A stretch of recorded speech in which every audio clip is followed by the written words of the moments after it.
Friend, my adorable ex wife में आपका स्वागत है। अब तक आपने पढ़ा, उस आदमी की नज़र सामने काउच पर बैठे शख्स पर जाती है जिसे देखकर वह डर जाता है और उसके माथे पर पसीना आने लगता है। अब आगे वह आदमी अपनी नज़रें इधर उधर घुमाने लगता है, तभी उसकी नज़र सामने काउच पर बैठे आदित्य पर पड़ जाती है, जो अपने खतरनाक आंखों से उसे ही देख रहा था। जिसे देखकर वह आदमी बुरी तरह डर जाता है, क्योंकि वह अच्छे से जानता था कि आदित्य कितना ज़्यादा क्रूएल है। वह डरते हुए बोलता है, मिस्टर मेहरा, आपने मुझे क्यों किडनैप कर रहा है? क्या मुझसे कोई गलती हुई है? आदित्य नील से बोलता है, जरा इसे बताओ कि इसने कितनी बड़ी गलती करी है। नील उसके पास जाता है और कसकर उसके बालों को खींचकर पकड़ उसका सर ऊपर करता है, जिससे वह आदमी दर्द से अपनी आंखें बंद कर लेता है। नील अपने फोन में निकिता की फोटो उसे दिखाते हुए बोलता है, तुम इन्हें क्यों फॉलो कर रहे थे? वह आदमी निकिता की फोटो देखकर थोड़ा हैरान हो जाता है और मन में सोचता है, क्या मिस्टर मेहरा इस लड़की को जानते हैं? इन्होंने इस लड़की के लिए मुझे किडनैप किया है, तो जरूर यह कोई मामूली लड़की नहीं होगी। तभी नील उसके बालों पर अपनी पकड़ करते हुए बोलता है, बताओ तुम इन्हें क्यों फॉलो कर रहे थे? वह आदमी झूठ बोलते हुए कहता है, यह कौन है? और सर, आप क्या बोल रहे हैं? मैं किसी को फॉलो नहीं कर रहा था और मैं उस लड़की को जानता भी नहीं। उसकी बात सुनकर आदित्य पास में रखी वाइन की बोतल टेबल पर पटक देता है, जिससे बोतल टूट जाती है। आदित्य टूटा हुआ कांच उठाकर उसके पेट में चुभोने लगता है, जिससे वह आदमी दर्द से कराहने लगता है। आदित्य, मुझे झूठ बोलने वाले लोग बिल्कुल पसंद नहीं, इसलिए अपना मुंह खोल दो, वरना तुम्हारी डेड बॉडी भी किसी को नहीं मिलेगी। उस आदमी को बहुत दर्द हो रहा था। वह जल्दी से बोलता है, सर, मैं बस एक प्राइवेट डिटेक्टिव हूँ, जिसे मिस्टर सूर्य ने मिस निकिता पर नज़र रखने के लिए हायर किया था। उसकी बात सुनकर आदित्य की आंखें गुस्से से लाल हो जाती हैं। उसे इस वक्त सूर्य पर बहुत गुस्सा आ रहा था। वह उस आदमी का जबड़ा कस कर पकड़ते हुए बोलता है, तो तुम्हें क्या पता चला उसके बारे में, और तुमने सूर्य को निकिता के बारे में क्या क्या बताया है?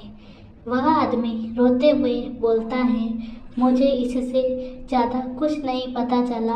पिछले 3 दिन से वह कंपनी नहीं आ रही थी और एक दिन मैंने उन्हें फॉलो किया था, लेकिन मैं उनका एड्रेस नहीं पता कर पाया। मुझे और बॉस को उनके नाम के अलावा और कुछ भी नहीं पता है। उसकी बात सुनकर आदित्य को थोड़ी शांति मिलती है, लेकिन वह अपनी जलती हुई आंखों से उस आदमी को देखते हुए बोलता है, तुमने इस बार गलत जगह हाथ डाला है। वह लड़की मेरी बीवी है और मेरी बीवी पर नज़र रखने वालों की मैं आंखें निकाल देता हूँ। उसकी बात सुनकर उस आदमी के साथ साथ नील भी हैरान हो जाता है और बेयकीनी के साथ आदित्य को देखने लगता है, क्योंकि उसे नहीं लगा था कि उसका बॉस कभी ऐसा भी बोलेगा। तभी उस आदमी की दर्द भरी चीख सुनकर नील अपने होश में आता है और सामने का नज़ारा देखकर तो एक पल के लिए वह भी डर जाता है, क्योंकि आदित्य ने अपने हाथ में पकड़ा कांच का टुकड़ा उस आदमी की आंखों में घुसा दिया था। जिससे उस आदमी की आँख से खून निकलने लगता है और वह दर्द बर्दाश्त न कर पाने की वजह से बेहोश हो जाता है।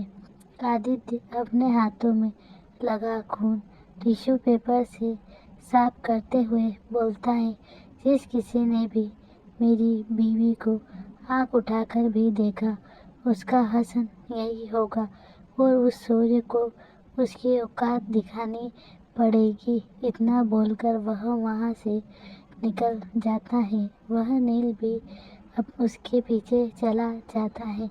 उनके जाने के बाद बॉडीगार्ड उस आदमी को ले जाकर एक रूम में लेटा देते हैं, जो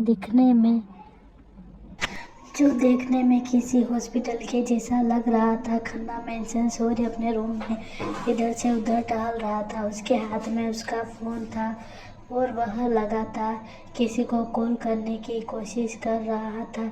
जब बहुत देर के बाद भी कॉल नहीं मिलती तो वह गुस्से से अपना फ़ोन ज़मीन पर पटक देता है और चिल्लाते हुए अपने बालों पर हाथ फिराने लगता है। उसकी आवाज़ सुनकर हितेश भागकर उसके रूम में आता है और बोलता है, क्या हुआ सर, एनी प्रॉब्लम? सूर्य उस पर चीखते हुए बोलता है, हाँ बहुत सारी प्रॉब्लम है, पर वह तुम्हारे जैसे बेवकूफ़ से सॉल्व नहीं होगी। उसकी बात सुनकर हितेश मुंह बना लेता है और मन में सोचता है, अगर खुद ही इतना ज़्यादा टैलेंटेड है तो दूसरों को काम पर क्यों रखा है। खुद ही करे ना अपनी प्रॉब्लम का सॉल्यूशन, दूसरों को क्यों परेशान करता रहता है। उसे कहीं खोया देख सूर्य पास में रखे पानी की बोतल उठाकर उस पर फेंकता है और चिल्लाते हुए बोलता है, खड़े खड़े मेरी शक्ल क्या देख रहे हो, जाओ और पता करो कि वह आदमी कहाँ गया जिसे मैंने निकिता पर नज़र रखने को कहा था। उसका गुस्सा देखकर हितेश जल्दी से कमरे से बाहर भाग जाता है। वहीं सूर्य अपना फ़ोन उठाकर उस आदमी द्वारा भेजी गई निकिता और अखिल की फ़ोटो देखने लगता है, जो उसने कंपनी के बाहर खींची थी। वह अपनी जलती हुई नज़रों से अखिल को देखने लगता है। रात का वक्त इशिता और इशिका अपने रूम में बैठी हुई सभी से बातें कर रही थी। हमेशा की तरह बातें तो सिर्फ इशिका और सुबी ही कर रही थी। इशिता बस शांति से बैठकर उन दोनों को देख रही थी। तभी सुबी उसे बोलती है, इशी और यीशु, 3 दिन के बाद मेरी मम्मा का बर्थडे है और हमेशा की तरह घर पर छोटी सी पार्टी रखी गई है, इसलिए तुम लोग भी ज़रूर आना और निकिता आंटी को भी बोल देना। इशिका, ओके, हम ज़रूर आएंगे। तभी एक सर्वेंट जाकर उन दोनों को डिनर के लिए बुलाता है। वह दोनों सुबह को बाय करके फ़ोन रख देती हैं। वह डाइनिंग टेबल पर चले जाते हैं, जहाँ पर डायरेक्टर सिंह पहले से ही बैठे थे। उन दोनों को देखकर वह उन्हें अपने पास बुलाते हैं और गले लगा लेते हैं और उनसे बहुत सारी बातें करने लगते हैं। इशिता और इशिका को भी उनसे मिलकर बहुत अच्छा लग रहा था। आज का डिनर विधि ने बनाया था। रोहित और जिया भी शर्मा मेंशन में ही थे। डिनर के बाद डायरेक्टर सिंह और अखिल अपने घर के लिए निकल जाते हैं और सब लोग अपने अपने रूम में चले जाते हैं। निकिता बच्चों के साथ उनके रूम में ही थी। इसी माँ 3 दिन के बाद सुबह की मम्मा का बर्थडे है और उसने हम सबको इनवाइट किया है। क्या आप चलेंगे?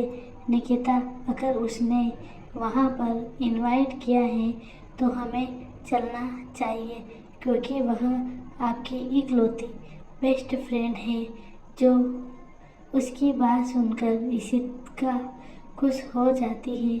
वह निकिता को गले लगाकर उसके गालों पर प्यार से किस कर देती है।